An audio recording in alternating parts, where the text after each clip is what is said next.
എപ്പോഴും വീഡിയോയിൽ ഞാൻ ഐബ്രോസ് ഫില്ല് ചെയ്യുന്ന കാര്യം പറയാറുണ്ട്. പക്ഷെ ഞാൻ അതൊരു ഡീറ്റെയിൽ ആയിട്ട് കാണിച്ചു തരില്ല. ഇന്ന് ഞാൻ ഐബ്രോസ് ഇങ്ങനെ ഡീറ്റെയിൽ ആയിട്ട് ഫില്ല് ചെയ്യുന്നത് കാണിച്ചു തരാം. എന്നെപ്പോലെ അധികം ഐബ്രോസ് ഇല്ലാന്നുണ്ടെങ്കിൽ this will definitely work for you guys. First തന്നെ നമുക്ക് ഇതിനോടൊപ്പം ഈ ഒരു സാധനത്തിൽ നമുക്ക് ഷേപ്പ് ചെയ്ത് കൊടുക്കാം. ആ ഒരു ഷേപ്പ് ഡിഫൈൻ ചെയ്യുന്ന രീതിയിൽ വേണം നിങ്ങൾ എഴുതി കൊടുക്കാം. നിങ്ങളുടെ ഷേപ്പ് ഏതാണോ അതിൽ നിന്ന് ഇങ്ങനെ ബാക്കോട്ട് ആക്കി കൊടുക്കാം. പ്രത്യേകം ശ്രദ്ധിക്കുക, ഒരിക്കലും ഐബ്രോ ചെയ്ത് കൊടുക്കുമ്പോൾ ഇത്രയും ഫ്രണ്ട് നിന്ന് ചെയ്യരുത്. പകുതിയിൽ ചെയ്യാം. എന്നിട്ട് ആ ഷേപ്പ് എങ്ങനെയാണോ പോകുന്നത് അതേപോലെ നിങ്ങൾ ഇങ്ങനെ കളർ അടിച്ചു കൊടുക്കില്ലേ, അതേപോലെ ചെയ്ത് കൊടുത്താൽ മതി. ആൻഡ് ഈ ഒരു ഭാഗം ചെയ്യുമ്പോഴും കൂടുതലൊന്നും ചെയ്യണ്ട. ഇപ്പം എനിക്കിവിടെ എക്സ്ട്രാ കുറച്ച് ഹെയർസ് ഉണ്ട്, അത് ഡിഫൈൻ ചെയ്ത് കൊടുക്കണ്ട.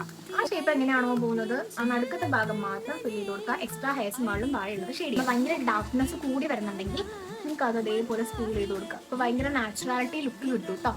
കുറേ കരിവാരി തേച്ച പോലെ ആവില്ല. ഇതും കൂടെ ചെയ്ത് തരുമ്പോൾ പെർഫെക്റ്റ് ആണ്.